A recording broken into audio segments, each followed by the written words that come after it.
invite you to come on in and find a comfortable spot to perch yourself for the next hour and a half.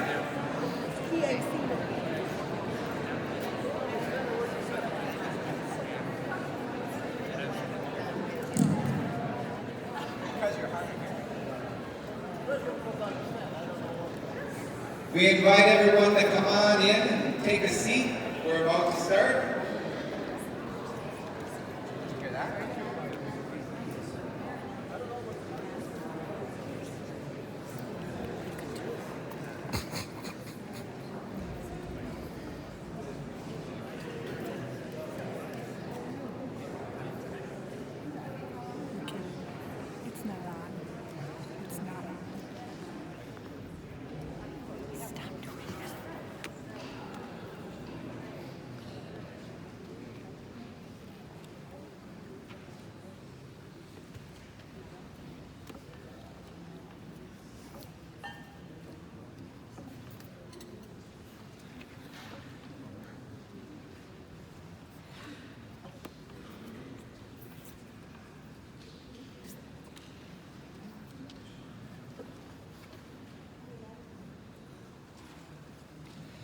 Good evening. Good evening. My name is Michael Westenberg. I am part of the ministry team here at St. Matthew Parish. On behalf of our parish community, it's my pleasure to welcome you here to St. Matthew. A few items for your comfort this evening. If this is your first time in our building, the bathrooms are located kind of behind us. If you go out the church doors and take a right, you'll notice a hallway that goes to the right off the gathering space, and the bathrooms are down off that hallway. There's also a bubbler or a water fountain, depending on where you grew up, that hallway as well. It's also my pleasure to welcome you to this evening of conversation about the future of the Green Bay Correctional Institute, sponsored by Joshua. Now, some might think that this is an odd place to have a conversation like this. The event is actually located here on purpose. It's not just because it was a large room available in the village of Allouez.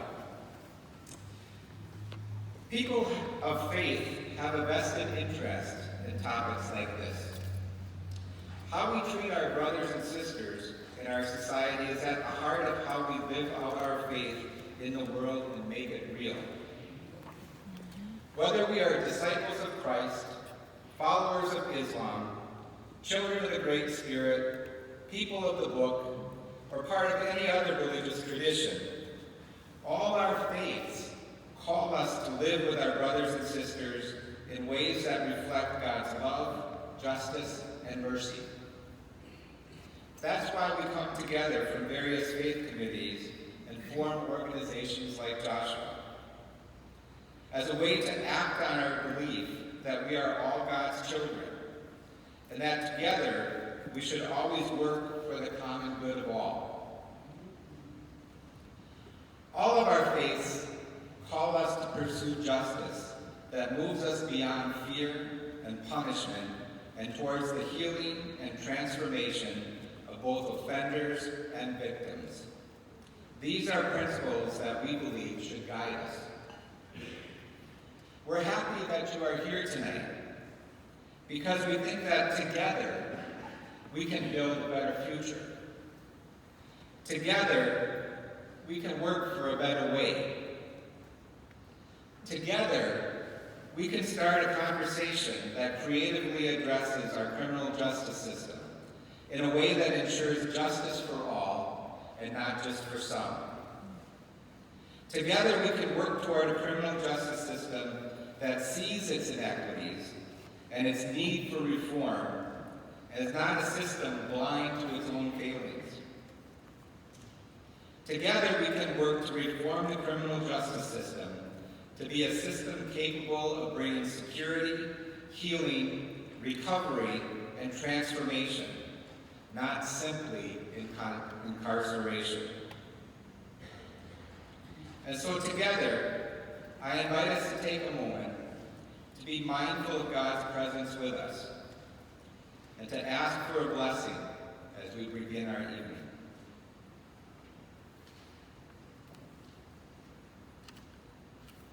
Creator God, we ask that you would be with us this evening. Let your spirit of love guide our conversation tonight. Shine your light upon us as we search for and discuss positive solutions to the situations we face. Build within us a desire to build up people, not prisons. Lead us toward discernments that will bring us safety, security, transformation, restoration, and wholeness for all people in our state. Amen? Amen. With that, I'd like to introduce Pastor Marion Boyle, who's head of our Prison Reform Task Force, and Sarah Williams, who's part of the Joshua leadership team.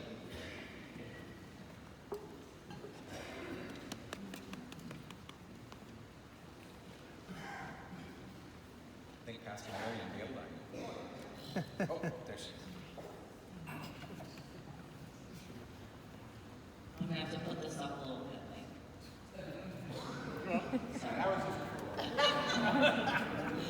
Hi everybody, my name is Sarah Williams. I am part of the leadership team here with Joshua. I also chair our housing task force. Just wanted to, on behalf of Joshua, on behalf of our board of directors and our leadership team here, so welcome to our night tonight. Thank you everybody for coming out. This is a really special time for us. They put a lot of effort into what we're about to accomplish here in this community. And I just want to thank everybody for coming out. And my name is Mary Boyle Roloff. I'm pastor at Westside Moravian Church and part of Joshua, specifically the Joshua Prison Reform team. And this work of seeking reform in our correctional systems has been our calling for well over a decade here in Round County. And we're very grateful that you're here tonight to listen, to learn more about the opportunities that are before us, the opportunities for just change and needed reform. We're also very thankful to share this work with our sister affiliates throughout the state of Wisconsin and the Wisdom Network, some who are here with us tonight. And at this time, I am very pleased to welcome forward our presenters, David Liners, who is the Executive Director of Wisdom, Sarah Ferber, who is the Associate Director of Expo, which is Ex-Incarcerated Persons Organizing, and Carl Fields, who is a Community Organizer with Expo.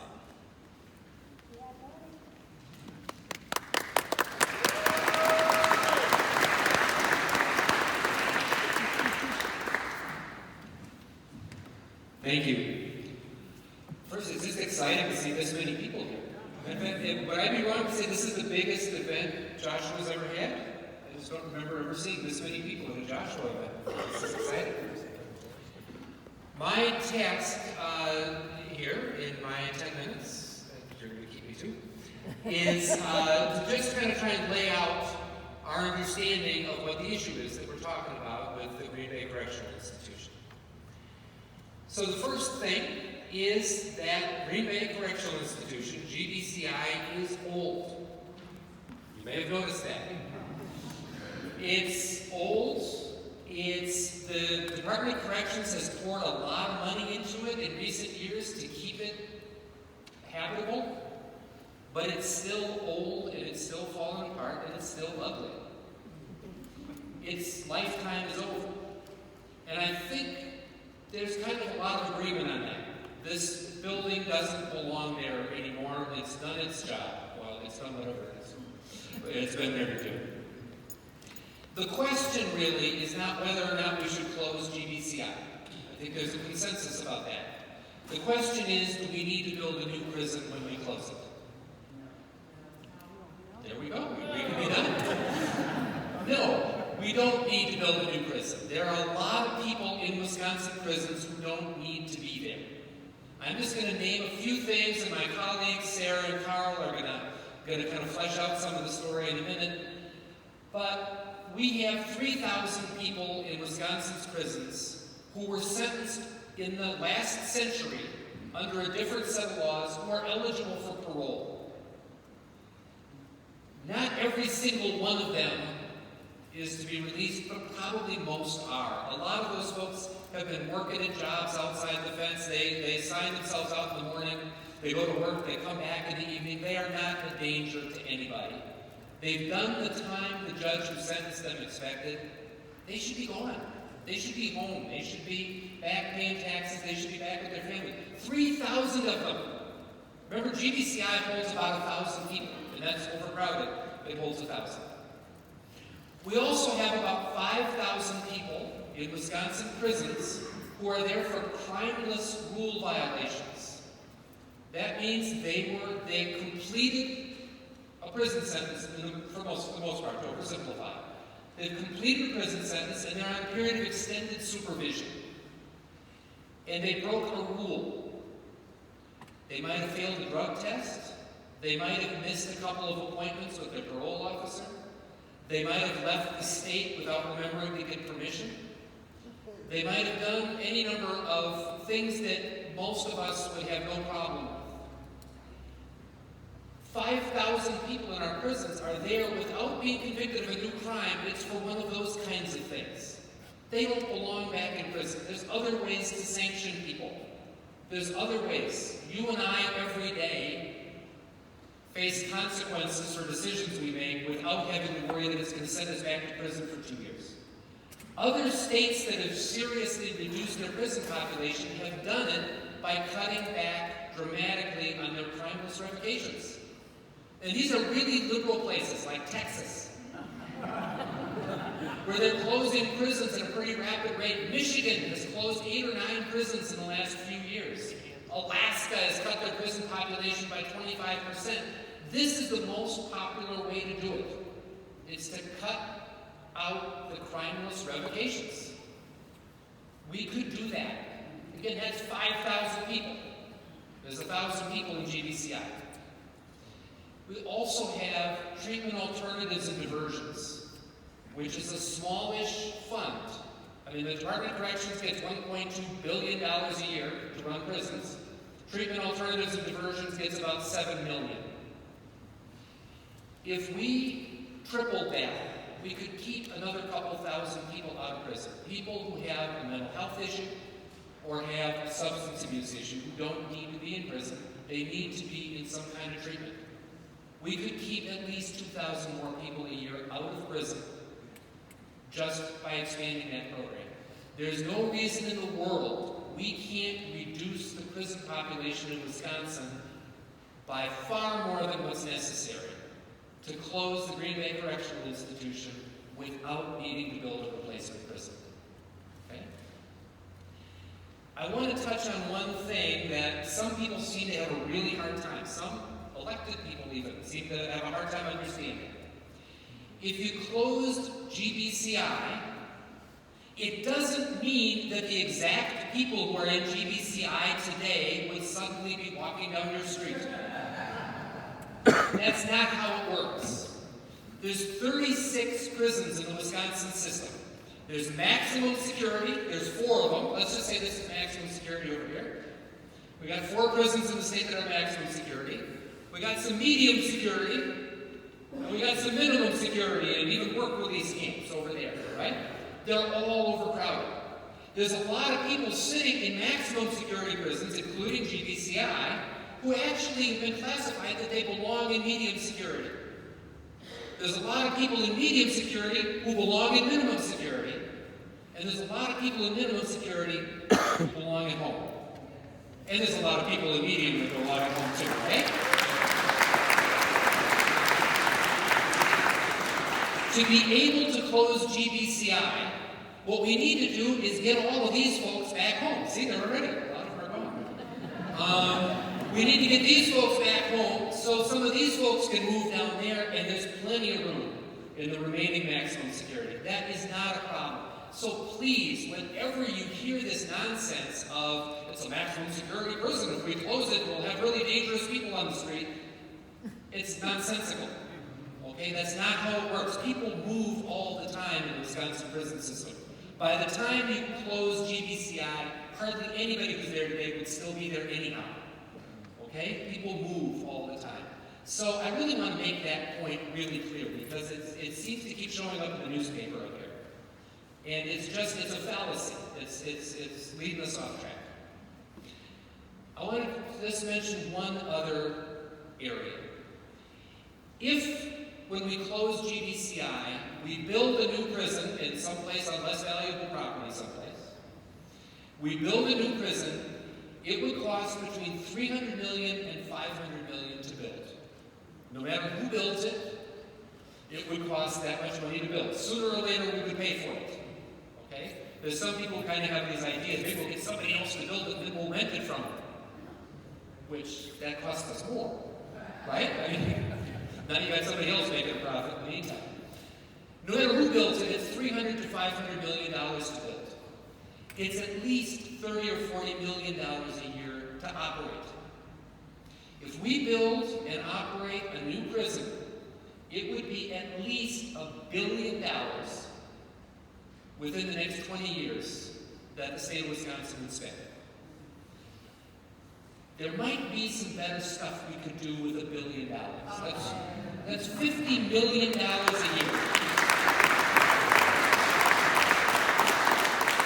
Let me just throw out a couple of ideas. We could max out the treatment alternatives and diversions so that everybody with a mental health issue and a substance abuse issue could actually get into treatment. We could make sure that everybody coming home from jail and prison has a job and a place to live so they can be successful when they get home. We could make sure that we have there's some really good programs going on in places around our country and a little bit here in Wisconsin to deal with issues of violence, not with police, but by actually having community members go in as mediators where there are problems, and they can reduce violence rates tremendously by that. We have community-based solutions to a lot of things. If we invested $50 million a year over the next 20 years, first we do the common sense things, move everybody where they belong and close GBCI, and then we invest that money. Let's not just give it as another tax break. Let's invest that $50 million every year in the programs that actually help and that are actually going to make a difference. We're not going to have a problem with prison overcrowding anymore. We're going to have a problem trying to figure out which one's the next one to close. So with that, I pass the baton to my good friend Carl Fields.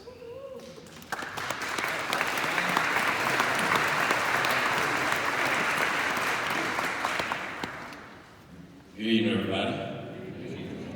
Glad he handed the microphone to me, so I don't have to reach for it. Normally, that's a thing for me. Like I said, my name is Carl Fields. I'm a community organizer from Southeast Wisconsin, from Expo, Racine Kenosha chapter of what we do in terms of social justice, criminal justice. And what I want to speak to you about today was pretty straightforward and pretty simple. Green Bay Correctional should close. Plain and simple. It should close.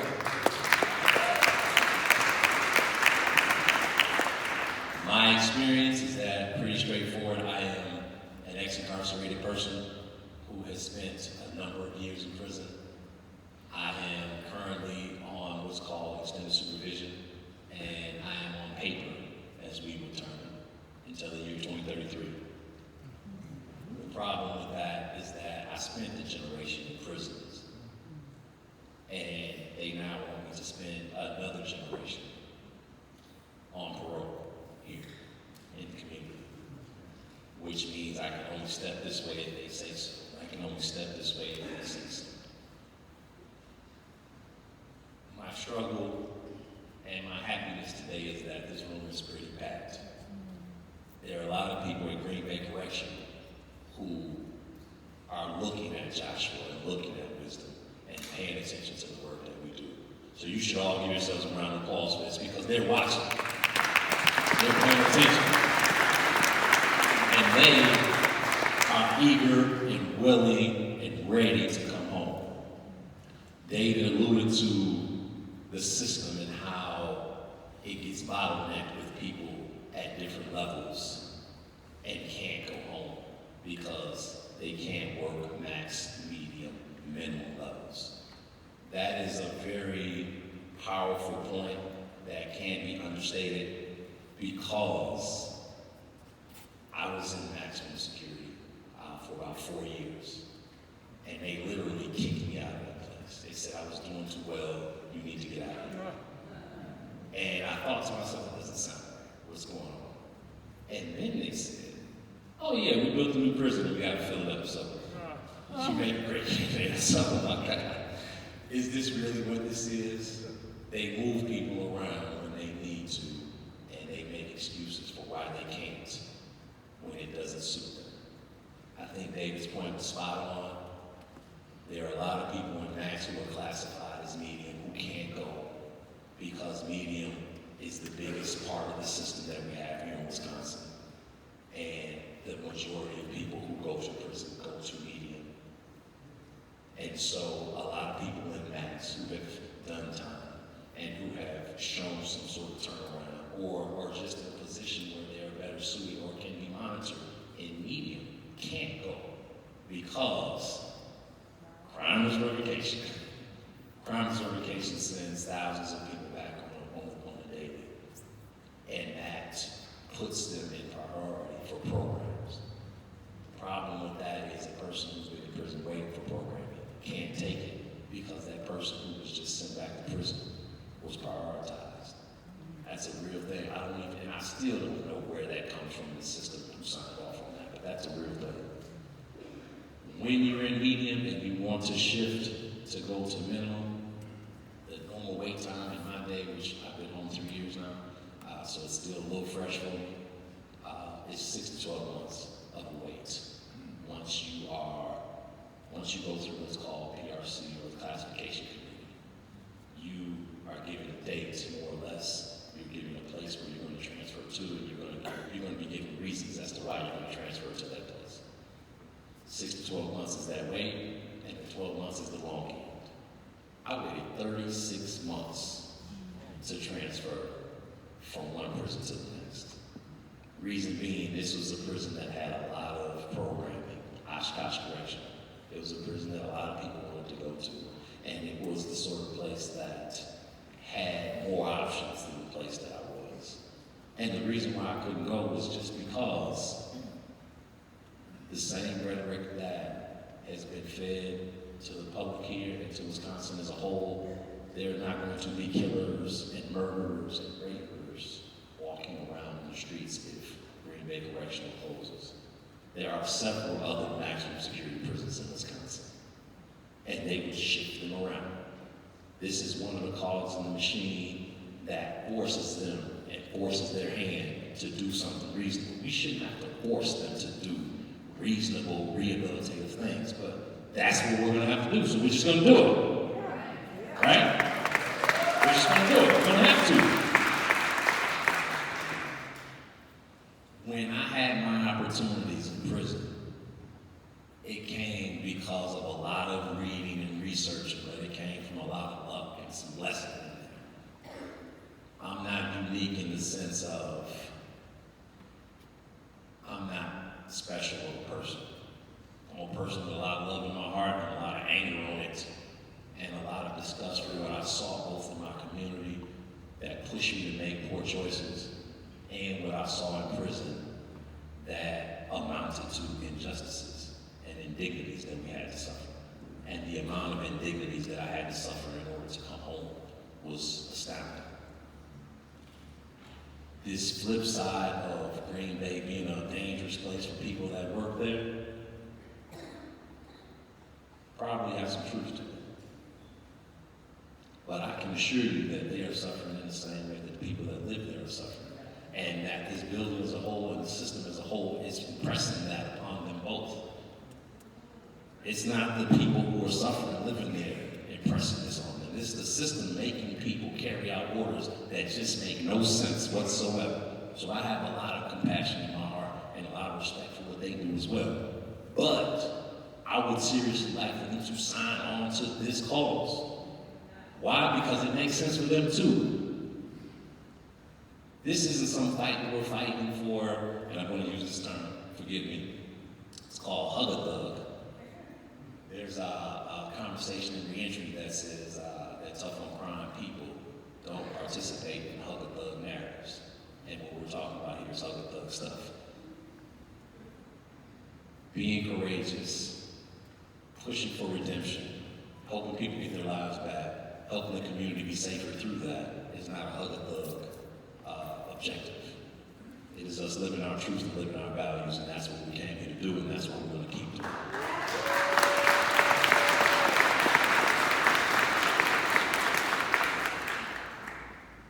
I push the opportunities around programming because I was able to do a thing that they say can't be done, which is come home early from prison. I'm not what they call a low-risk, non-violent offender. I'm a high-risk, labeled violent offender. And all the tests and all the screenings said that I couldn't come home. I certainly shouldn't come home early, and I couldn't merge with traffic and be a tax-paying citizen. At least the risk level was too high. And yet here I am with you nice people, doing nice stuff, and keeping my cool and not, bursting in flames. Right? I'm telling you, the system is skewed in a way that is not working for people. Incarcerated people, citizens in the community people. Closing this prison closes their options. There are too many options for prison and incarcerated people in Wisconsin.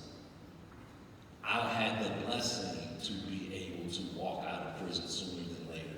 And I told them they were going to hate that they showed me this is how it works. That two narratives are being fed to the people. One in prison, that we can treat you how we want. And that's what it felt like. I didn't always hear that. I heard it from some, but not all, respectfully. But I also saw the narrative I saw on TV, which was, we're doing this for your benefit. And we're protecting you. And there's no way we can let Mr. Carfields go because he's a violent offender. And yet I run a shelter and I feed a couple hundred people a day, every day, and they seem to love me being present. And that is one of the most humble things that has ever happened to me in my life, and I'm proud to be a part of it. I'm saying somebody else needs that shot. We're not simply fighting to close a prison and save the state $1 billion. We're fighting for redemption, we're fighting for rehabilitation, we're fighting for people to get their lives back and for neighborhoods to feel safer with those people in it, because those neighborhoods belong to those people. 2. Thank you for listening. And I will call up my colleague, Sarah.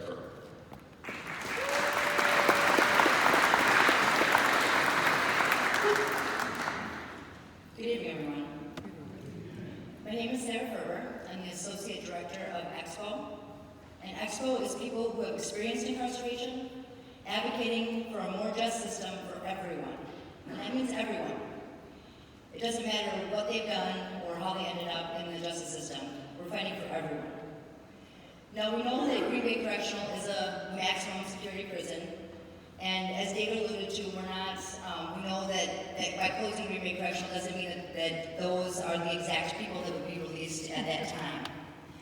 But I want to tell you guys a little bit about myself today, to let you know that there are alternatives. I'm a living alternative to what that can look like. So, the first time I spent a significant amount of time in jail. I've actually never been to prison, and that's why I am the living alternative. But the first time I spent a significant time in jail, I was already on probation, and I committed a new crime. It was not a crime situation. And I actually thought I was going to prison. I'd watched many people, mostly men, go to prison for things like this. And there was another woman that was in jail with me, and in my opinion, she was there for a lesser crime.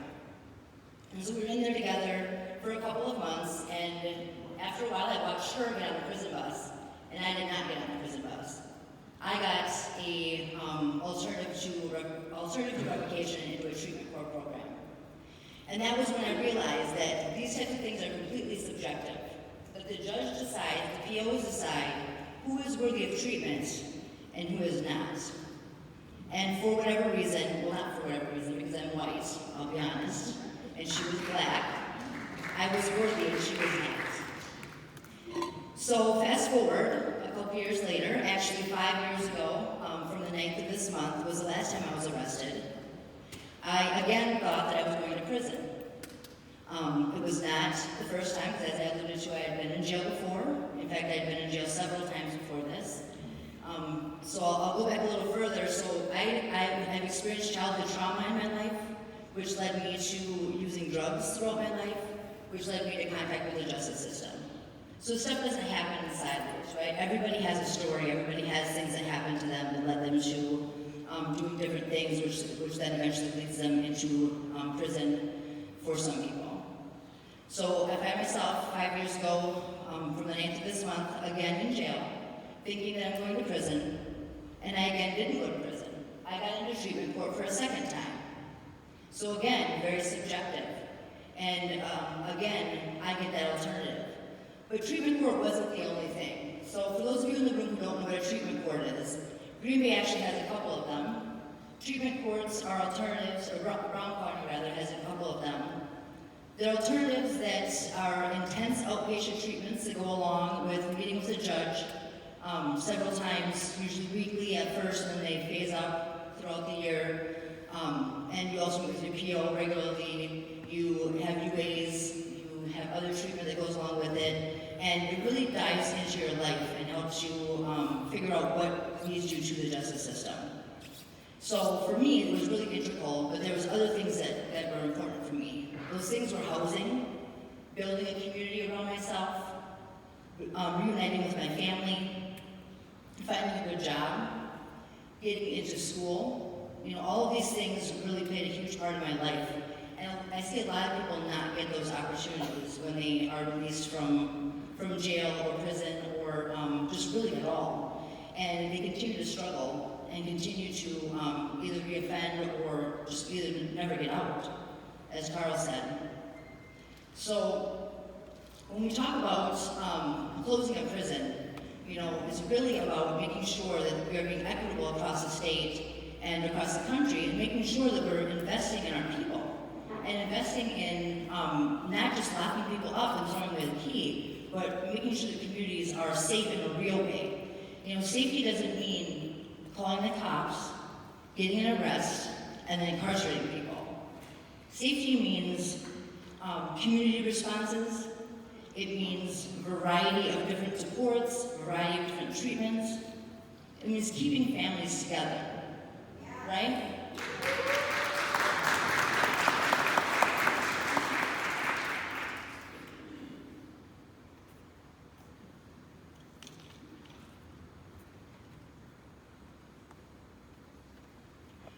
What ends up happening is we start these cycles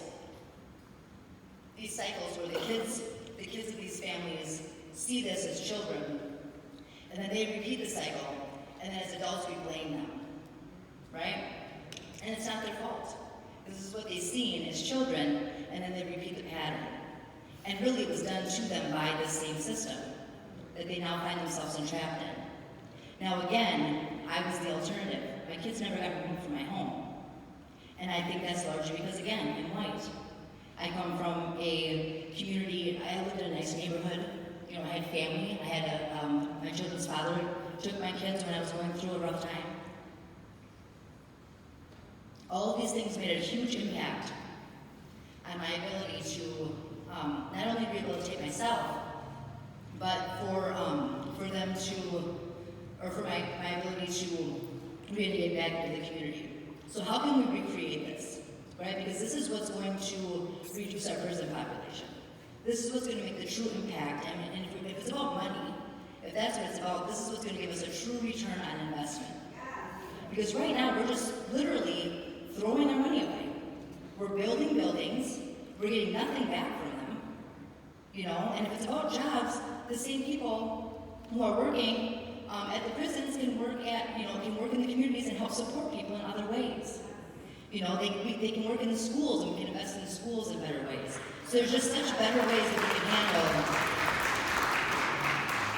these scenarios. So I mentioned that Green Bay has several treatment courts, Eau Claire has several treatment courts, Milwaukee only has 2.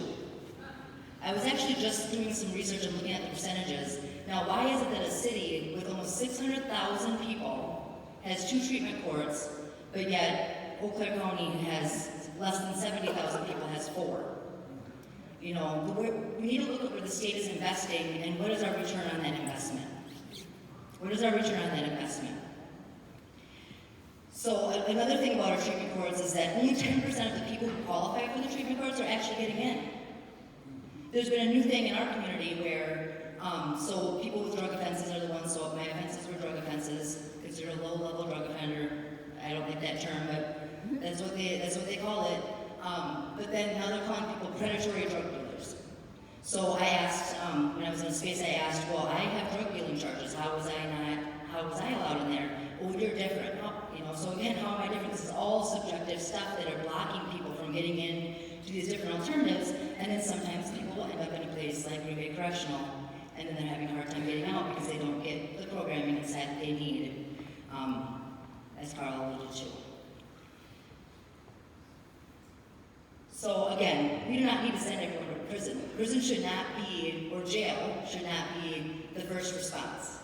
It shouldn't be this is just what we do, right? This should be the absolute last response that we have with people or with communities.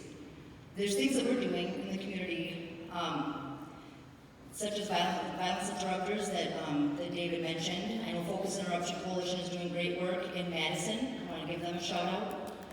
Things like housing. I was given a permanent supportive housing stipend, so prior to this, because of my felony conviction, I didn't qualify for any Section 8 programs, which caused the cycle of continuing to make choices to engage in criminal behavior, which led me back to the justice system, right? And so now that I was able to get help with housing, that now led me to go to college. And I just graduated my BSW a year ago. So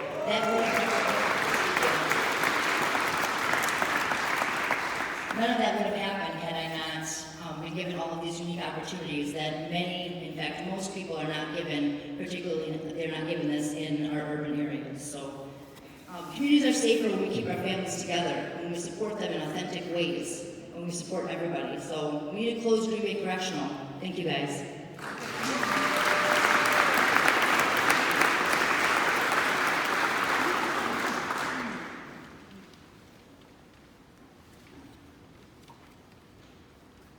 So does GBCI need to close? Yes. Do we need another prison? No. Amen. We have a profound opportunity before us as a local community, as a statewide community, to consider how we want to invest in criminal justice. In not so much that aspect, but the people that are incarcerated, the families that are impacted by this, the people that are employed in the system. We have a profound opportunity to look at the system and consider what can be more life-giving and hopeful for our state. So I want to thank those who presented tonight, and if you have not already noticed, there are these white cards that are in your pews. If you have a question, we will shortly have a Q&A time, and we'll be coming around to collect those, and time permitting, we'll be able to answer some of them. But right now, we have a chance to hear from some of our legislators, and they will be sharing a few brief updates. And first, I'd like to welcome forward is Representative Stash Brzezinski.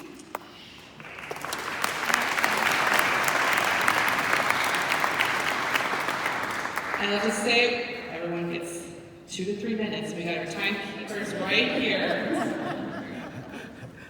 All right, I will try to make it quick then, 2 to 3 minutes. This is giving me a little bit of a flashback from being a lector up at a small parish up in Marinette, and they would time based on how fast you were reading, because it always seemed to bump up right to the Packer game. So if you're moving too slow, I get a lot of dirty looks.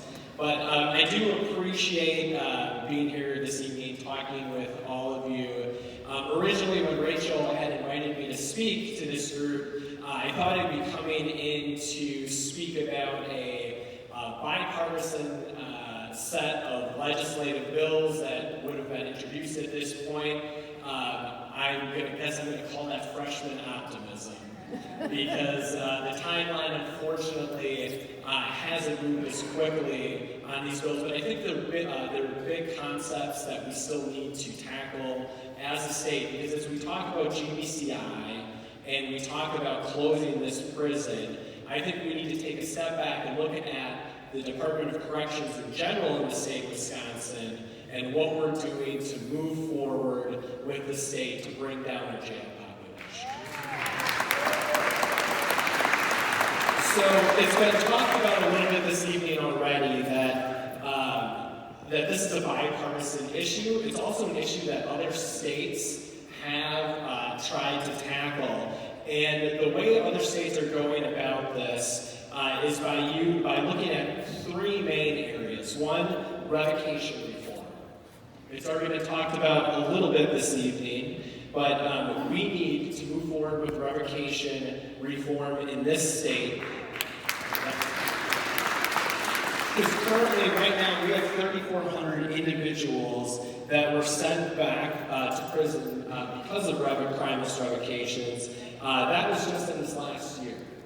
So when you look at the overcrowding that's happening, as of earlier this November 8th, when you looked at the correction institutions across the state of Wisconsin, we were at 132% of designed capacity. So this isn't just a conversation about GBCI, this is a conversation about our entire corrections across the state of Wisconsin. And building a new prison, I just want to mention this because it was mentioned earlier, when you look at the cost of potentially $300 million for a new prison, I would say on the conservative end. And then the ongoing costs of $20 to $40 million a year, that to me is not an option as we move forward. And I appreciate the people that have spoken before me already that have outlined why they also don't believe that that's an option. So we need to take a hard look at revocation reform. We also need to look at vocational earned release. It's another big idea that some of the legislators that I work with in Madison are trying to move forward. Currently, Wisconsin law offers limited earned release from prison for nonviolent individuals that are found by sentencing courts for alcohol or other drug addiction needs and complete treatment while in prison.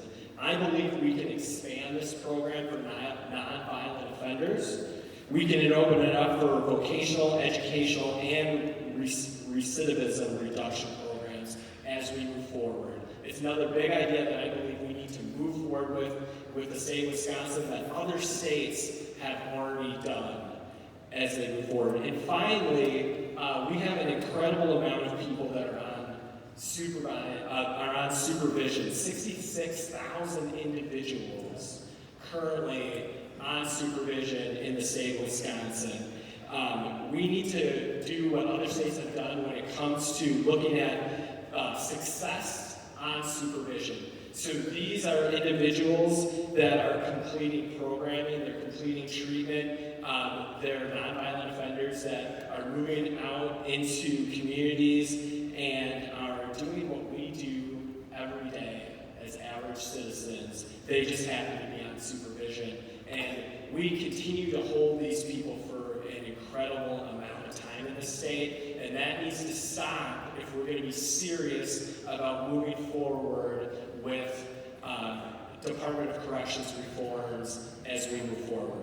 So there's three of these ideas: revocation reform, vocational earned release, and success on supervision. And I believe that if we move forward as a state, we will have the ability to reduce the prison population moving forward and solve problems like we have here at GBCI.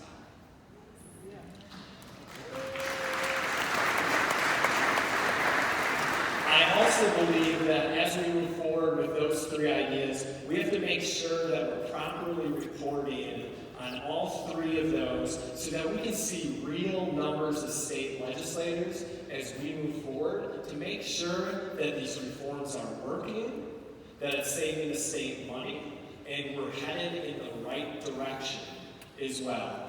And then lastly, and I think which is the most important, besides reducing population and having reporting, is we need to reinvest the savings that come from these reforms back into the Department of Corrections. We need to reinvest that money back into treatment so that we're moving more people through the system in a better way. I think it's incredibly important that we reinvest in treatment because of the numbers that were listed earlier. When you have $1.2 or $1.3 billion being spent on corrections and such a little amount on treatment, I believe we can flip that narrative in the state if we get serious about a few reforms as we move forward. So, closing GBCI as a state legislator is really just the start of the conversation, right? We need big reforms as we move forward as a state, and hopefully I'm going to keep that freshman optimism and hope that these bills move forward and that we'll be able to solve this as a community. So thank you so much for having me this evening. I really appreciate it.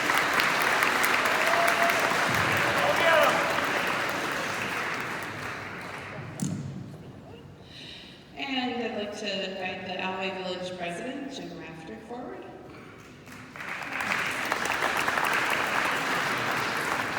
Good evening, everyone. Welcome to Allouez. As Marion said, I'm Jim Rafter. I have the honor of being the village president here in Allouez, and I'm joined by some of my fellow trustees tonight and some of our great staff members. Thank you very much for being here. How many people live in Allouez? How many people live in the greater Green Bay area? Good. How many people live outside of the area? There you go. This is an issue that's not just Allouez. It's not just GBCI. It's a huge discussion to have. And I thank you very much for being here and sharing this. I hope that the next meeting, this is a large meeting for Joshua, I hope the next meeting is 4 times the size. Let's bring more people into the conversation. Speaking of the conversation, I have been having this conversation along with my trustees and staff members and others for, I think we're going on 4 years, trying to get GBCI closed. And when we started the conversation, it was about closing GBCI because the village of Allouez is a small little community bordered by 2 bodies of water and De Pere and Green Bay. We have nowhere to grow. We're doing a lot for ourselves to keep or to renew ourselves and do new development and raise money, but unfortunately a big part of closing GBCI for the village of Allouez is financial. The good news is all of you agree. So we're done. So our state legislators, you hear it. Go talk to the governor, get it done. I will also say that I've had the privilege to sit down with our state legislators, 3 of whom are in the front row, and I know Senator Coles is here, but I've had the pleasure to sit down with Senator Coles, Representative Stefan, Representative Stash Brzezinski, before he was a representative, and Senator Hansen. No one, when we got together, disagreed that GBCI should be closed. My question is, so why isn't it? It's a bigger conversation, obviously, right? At a recent tour of the prison with the governor and Secretary Carr, I learned that 55% of the GBCI population is in need of mental health.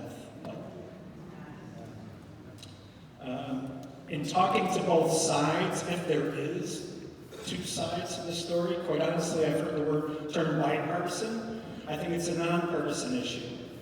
There are many problems with GBCI. They're financial. That means 2 minutes left, or, okay, good. It's old, it's decrepit, it costs too much to run, it's the most dangerous place in the state of Wisconsin, according to records. They can't keep people on board. I just heard Secretary Carr say they have currently the largest freshman class, if you will, of guards. We heard the same thing 9 months ago, and 50 or 60% of those people walked off the job within 2 weeks, I think. It's a bad place. So I ask a favor.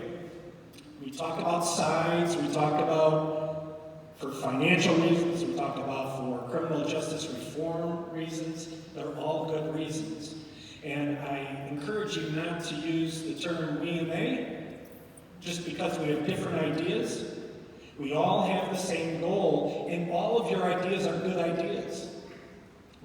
I don't disagree that we need to have criminal justice reform in the state. It would be nice to have fewer people in prison and to be able to provide the types of programs they need.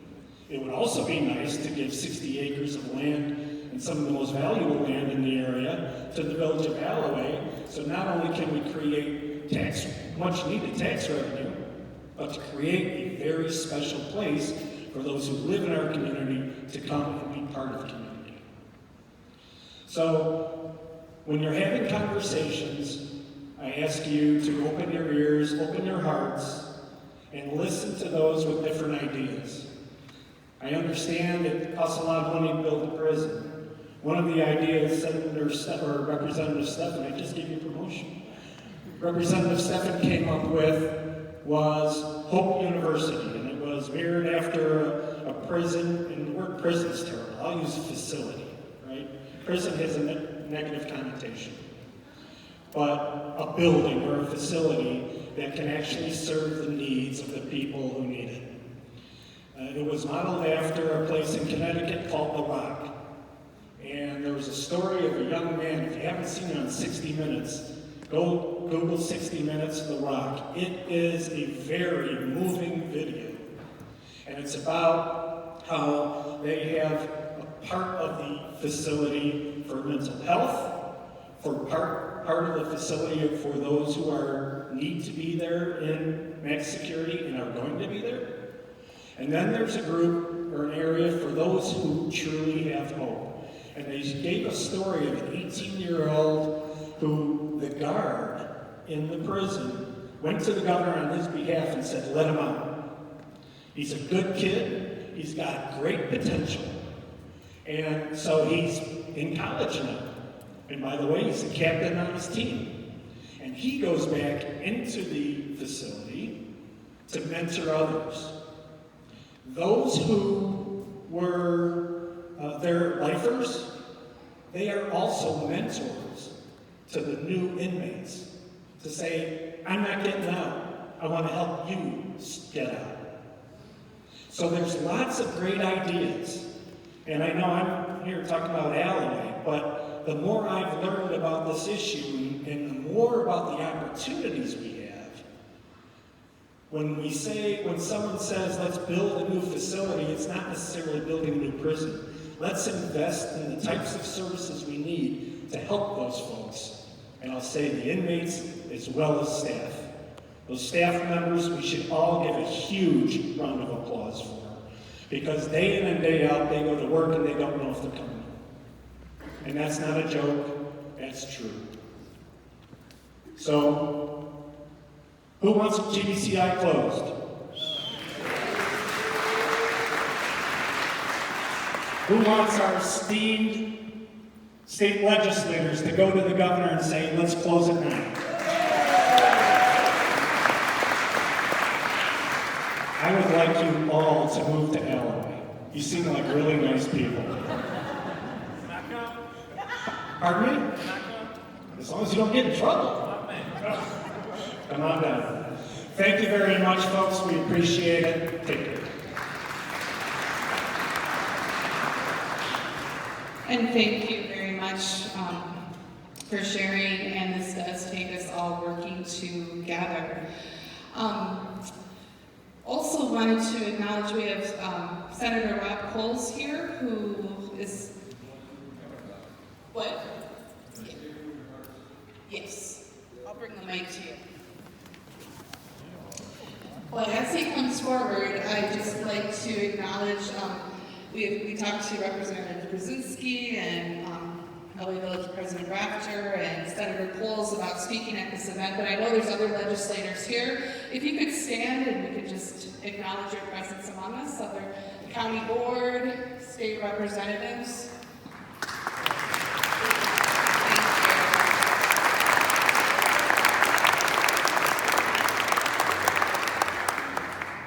Thank you very much for inviting me here tonight. I feel like I've been involved in this issue for a while. I am a huge supporter of the alternative treatment courts. And we have incredible leadership of Judge Seidmiller and all those younger judges in Brown County. Down in Allegheny, we have 4 courts here. And there's another 4 in Allegheny. Just in the last few days, the Attorney General announced his funding for DOOR. They're getting started. And they also announced that there's funding for Sean. It takes leadership of judges. We've got a new judge, Judge Lee Joyce back there, and I believe he's handling the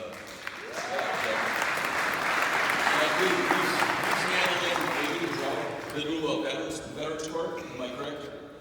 That's right. Okay, that one's not as far along as some of the others. But it takes leadership of these fine judges and their team. It's not just a couple people, it's a whole flock of people. But what I didn't realize is how far back Milwaukee is. So we've got to find another way to make these very successful treatment courts work.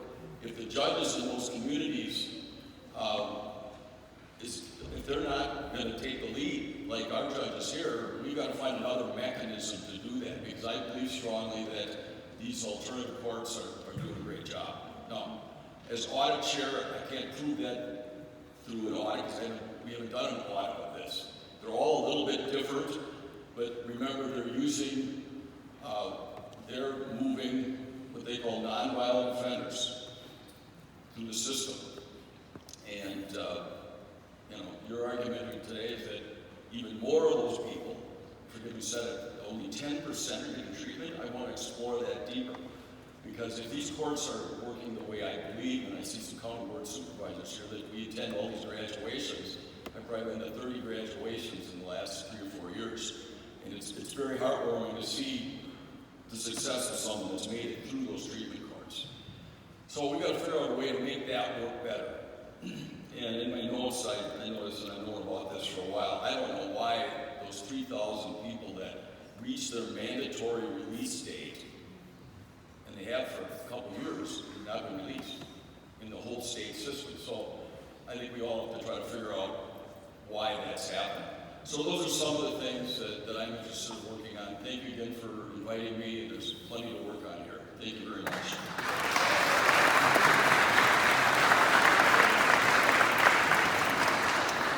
And we're going to transition to a question and answer time, but before we do, 4 of us met with Governor Tony Evers today. And we asked him, can we share something with all of you tonight? And his words to us were, this is a defining moment in how we are going to deal with our criminal justice system and deal with criminal justice reform in our state. And we can't close GBCI without dealing with criminal justice reform and finding ways to draw down the prison population statewide. So I share that message from the governor.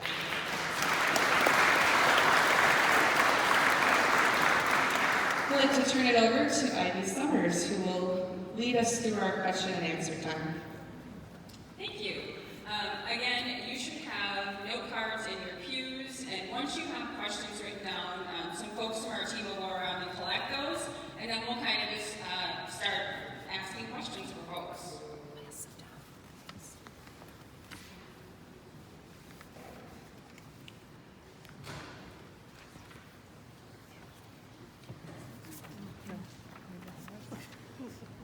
We have one.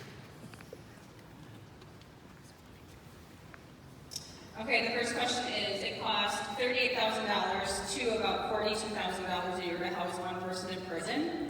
How much do we spend on one child per year on education?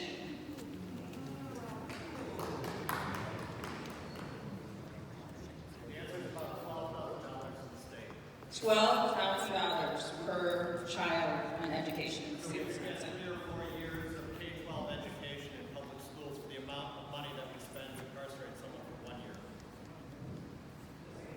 I was just saying that the research shows that in the state of Wisconsin, we would get 4 good years of K-12 education for the amount of money that we spend to incarcerate someone in the state for 1 year. And so, regardless of people's political perspectives about these issues, it economically makes absolutely no sense. We've heard that before, but it's a ridiculous narrative to say that this is a sustainable thing. This is how some states are going bankrupt because they can't afford to keep doing this anymore.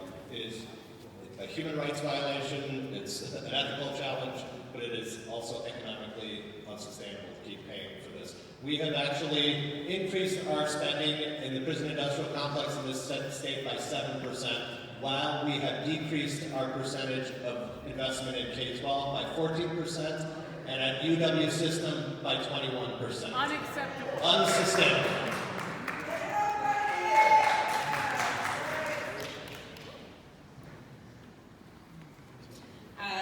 This question is Allouez leadership willing to be involved in the criminal justice reform piece of closing Green Bay Correctional Institute?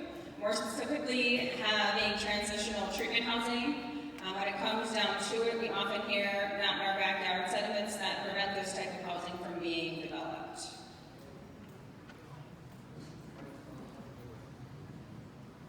I don't know. We're always happy to be part of the discussion. Yeah. I don't know that it's in our control, but I think being here tonight is testament to, A, we are interested in closing it, but we've learned a lot about the needs, so we're happy, I think we're happy to have that discussion. Okay, sounds like leadership at Allouez is willing to be involved in the criminal justice reform piece of closing Green Bay Correctional. Shouldn't we make sure all of the solutions are in place before? It feels like they're putting the cart before the horse. Reform is needed, agreed, but how can we reduce our prison population without no new reform programs in place? David?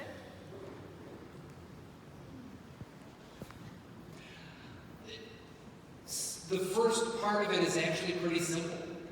Like, we don't need a lot of programs in place for those old law prisoners who are parole eligible, who are past the time they should have been there, who have homes to go to, who have jobs waiting for them on the outside. We don't need anything in place. We just need to let them go. We just need to get the parole commission. There's a lot of people in the revocations who, New York City, the city of New York, as their crime rate dropped during this period, by the way, they cut way back on the number of revocations in New York City, and you know how they did it? They just said, we're going to stop sending people back to prison. They actually did that first, and then added the new program. So there's a lot we can do by just saying, let's just knock off the bad behavior and actually get things set right, and then we can use the savings to fund all the programs. Thank you. This is for our legislators. What about voting rights for those folks on probation and parole and extended supervision? Do you favor voting rights for those folks?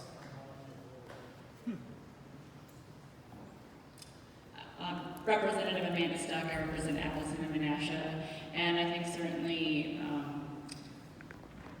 I guess everybody should have the right to vote. If they've done their time, if they're in supervision at this point, I think people should be given the benefit of the doubt, the right to vote.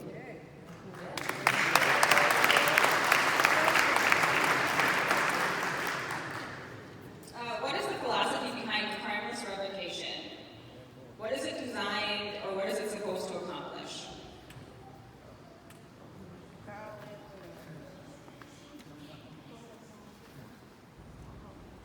What is crimeless revocation supposed to accomplish? I know it's not accomplishing public safety. that for those who don't know or are unfamiliar with the term, it is a person going back to prison without having committed a crime. In our speak, we call it allegations, or technical rule violations according to DOC. That happens when a person has an encounter that, for the average person, could be an ordinance violation. It could be a traffic ticket. It could be a couple of different things. Does something without asking their PO. Does something without checking with one person or another. All these infractions do not amount to laws being broken. What I would say, though, when it comes to crime certifications, it is really a person being on a long leash with anxiety attached. And you can only move very far, it's only so far before you move outside the bounds. And it cripples you as a person. And living with that type of anxiety puts stress in your life. The kind of stress that you see in racial disparities along health numbers in urban areas. I mean, it can be, those numbers come from things like crime certification. Those numbers come from excessive supervision. Those numbers come from a heavily policed area to begin with. The likelihood of a young child running into a police encounter is this high when you live in a heavily policed area. And seeing how parents, uncles, cousins respond to the police who happen to be on paper, a young person internalizes that. And that turns them into a person who is standoffish to law enforcement. And the cycle continues. So, is supervision accomplishing what we want? No. Is there data to prove that? Yes. Are states changing that everywhere? Absolutely. Why isn't Wisconsin on board? Wisconsin is afraid in a whole bunch of ways that cut straight down racist, racial, past lines. We have to be courageous around that. We have to be honest about that. And we have to also speak the truth that is political. That's what we have to do. And when we start having politicians be honest and courageous with that, I will stand tall with them at every moment. But we need that because my life depends on it. But other lives depend on me standing here right now. So here I am.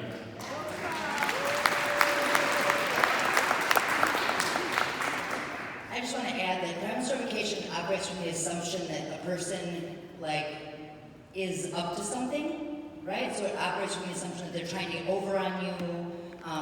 And so I'll use the example. So prior to me ever being on probation, I was treated badly by my ex-husband's PO. So everybody who walked into a probation office was kind of treated badly. And so that's kind of what crime certification is about. It's catch you, waiting to catch you doing something. Something that was on my rules was don't purchase a car without asking my PO first. So that's what, when he said ask me first, it's kind of like asking your parents before you do something, right? And these are things that as a 38-year-old woman was very difficult for me to kind of wrap my head around as I was operating, kind of this newfound life as I have a new career and things like that and moving forward in my life. It was really hard for me to wrap my head around. But I could have gone back, I could have gone to jail or prison for it. How is this conversation being discussed with those currently incarcerated at Green Bay Correctional Institute?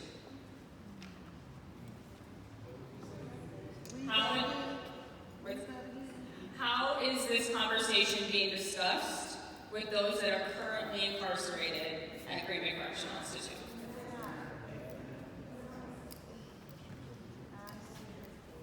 All their conversations are monitored. So how do you get their true opinions,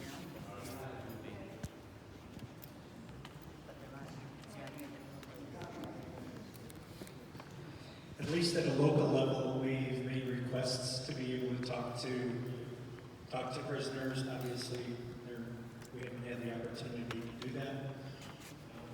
But we'd like to know what they're experiencing. We've done the same with some of their staff. Walking through that facility, you can see, you don't have to ask them any questions to see what they go through day in and day out. It's a very dark place, not a lot of activity in a good way, and I don't know if it's inhumane, but I would say that it's surely not a life that we want to live, nor do they. But I would welcome the opportunity. It has been talked about with inmates.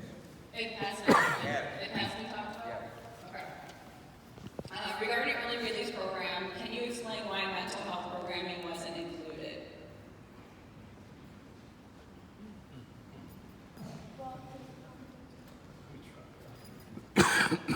There was, a few years back, maybe 10 years ago, with the passing of Act 28, there was what was called non-ALTA boot camp and ERP. And that fit in the cognitive behavioral category. That fit in the mental health category. But what I saw in that, because it was short-lived, was that it immediately opened the door for the vast majority of the people in there to gain release. The way the system's currently set up, it's set up for a narrow scope of people that has racial disparities attached to it. And I'm here to tell you, there are a lot of respectable people standing up here speaking their truth about what they do professionally. But like I told you, I'm not a low-risk, non-violent person. That's not my record. And here I am. The program screened me out. If the program had continued to scale up in the way that, in part, is being spoke about here, I wouldn't be home. You understand that? I need you to feel that. I wouldn't be home. That means there's a whole lot of people who, according to the current policies, can't get home. And there are a whole lot of people who could add to society, bring some beauty to society, bring their truth to society, help some people in society. This is why we push around of us a none concept, because we're pushing for everybody. And I'm here to tell you, we're not hugging thugs. There are people who have been wronged by crime. There are people who are victims of crime who also say, I want that person to get some help. But when they say that, that voice is shut down. When they say, I want that person to get 100 years, that is lifted up, because you will see a lot of sound bites about that. We need to be lifting up that other side of that voice. When this person is made whole, when that person who was wronged by that person's choices is also made whole, trust me, communities get safe real fast. When you keep both of those people in the conversation, when we prioritize that and when we invest in that, that's when we get what it is we came for. Speaking about Green Bay Correctional, I've been to Max. Max are unsafe places. Guess what? I'm about this work every day in my life. I take risk every day in my life to help others. I can't get into Green Bay Correctional. And I would love to go there and say, yeah, I remember I laid on this thing, walked like this, and I did this, check this out, man. This is what you need to be thinking. This is what you need to be doing. I can't get into Green Bay Correctional. You know why? Because there's a laundry list of red tape that says, well, you're probably unsafe, and you're probably this, and you're probably that. And this is the same person that, in a different soundbite, would say, you're doing a great job, and we are taking great steps to keep people home. But when it comes time to put your money where your mouth is, I can't get into prison. That is the kind of double speak that we try to shut down at every point. That's the kind of work that Expo does. That's why we promote Expos all over the state. Come be with us, because this is what we do.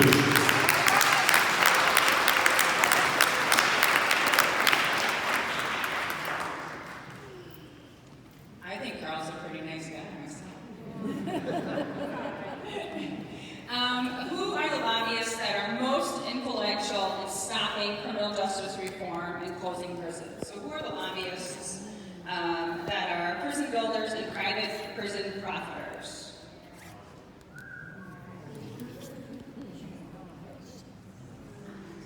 Did you say, I was going to say, who said boss? Did somebody say boss? Oh.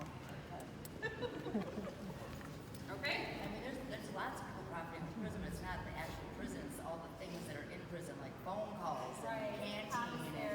You know, there's a lot of profiting off of our poorness, you know. So the prisons themselves aren't private in Wisconsin, but there's a whole lot of people profiting off of us, right? So there's emails cost money when you're in prison. Phone calls cost an atrocious amount of money, not only in prison, but in jail. And it's not the people in prison that are paying it, it's their family members that are out in the community. So it's y'all, right? It's the community members. Commissary, so like a nutty bar costs $1.50. One nutty bar costs $1.50 when you're in prison. or in jail. So that's where people are capitalizing and making a lot of money off of people who have barely anything. Businesses that they would pay nothing. Businesses that they work for nothing. Oh yeah, the businesses so people who are working in prisons are getting paid 15 cents an hour. So that's the other thing. There's businesses that have people who are working for them, and they're paying them 15 cents an hour. So that's another free labor. They're getting free labor. Modern day slavery? Yeah. 13th Amendment happened for a reason. There's a clause in there for a reason. What is the biggest thing from stopping us closing Green Bay Correctional Institute? Last question. Anyone want to take a stab? Inability for bipartisan agreement.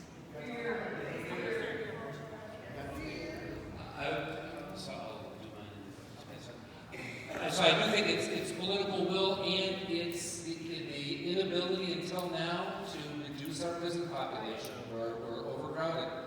I think the first step is we've got to get a whole bunch of people out of our prisons, and then it becomes easy. Inability for bipartisan support.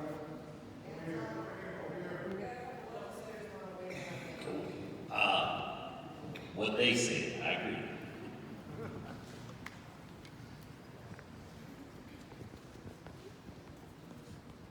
Thank you. Good evening. I'm Representative David Steff, and I'm the one who, a couple of days after being elected to office, Allouez Village President Jim Rafter came to me and spoke to me about closing GBCI. And so, over the last, almost 5 years now, I've been working with him to make that happen. And been trying to do any way possible to make that, trying to understand the political winds of it. To answer those two questions, in terms of groups that are opposing this effort, what is it going to take? It's going to take more coalition building than what's happened. Because as many groups as there are like this, who will have the ear and constituency of supporting the incarcerated and those who have been released, there are rooms that are equally filled that's saying lock them up and throw away the key. There's also groups that where you are advocating on behalf of the incarcerated, there's equal sized groups that are advocating on behalf of the victims. There are those who are, as many people are here, that are saying that the judicial system is not working, believe we need to be entrusting and believing in the jurors and judges that we ask to serve on our behalf.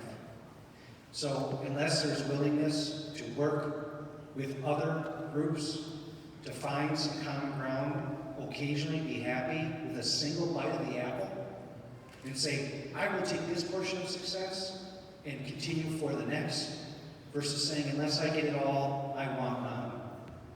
Then for the 10 years that Joshua has been working on this, they'll be at the same exact point they have been since the beginning. So that is what has been stopping progress. It's all of those groups have not been willing to come together to find some sort of common ground to say, is there some way we can work together to get some part of this done?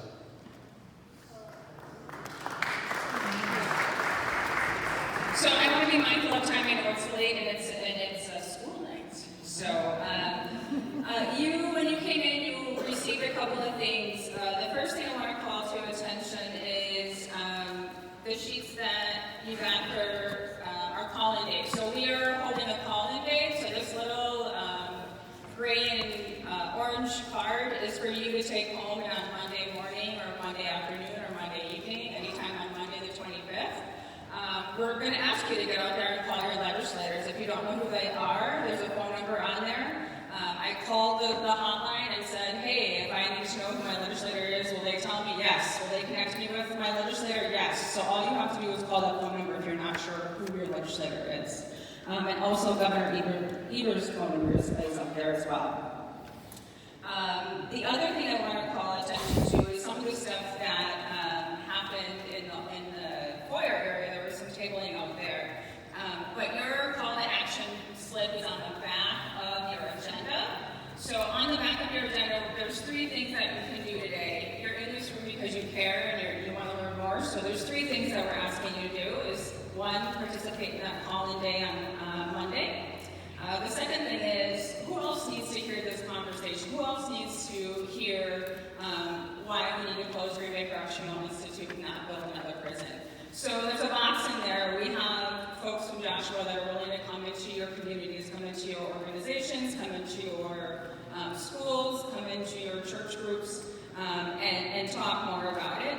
And then get more involved. Come to the next Prison Reform Task Force meeting. We typically meet the fourth Thursday at Westside Moravian Church, which is diagonal from Lambeau Field right on Oneida Street. All you need to do then is write your name, your email address, and your phone number if you choose, and we'll collect those towards the end. So that is on the back of your agenda.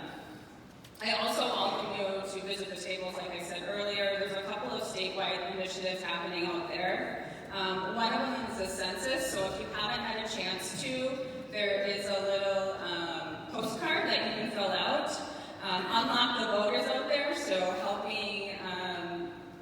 helping secure voter rights for those that have been incarcerated. And then a relational voter program. This program relies on the power of personal connections to drive civic engagement, so having conversations with people in your circles. And then there's also a group that's called SIP, so Supporters of Incarcerated Persons, and it's really formed through family and friends of incarcerated people looking for avenues to help support each other. And then finally, I want to, could I have folks that were formerly incarcerated stand up?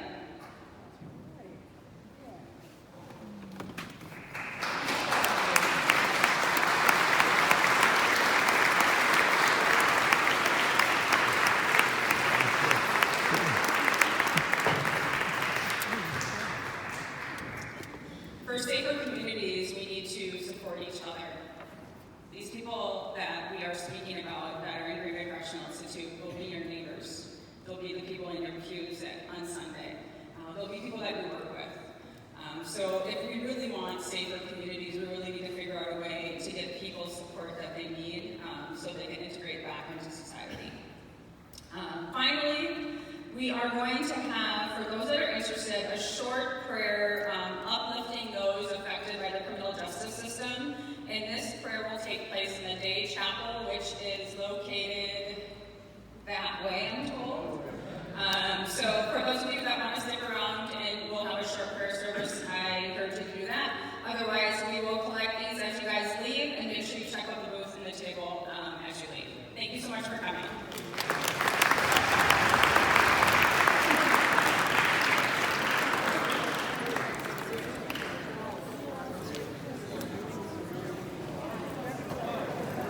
Was it cut?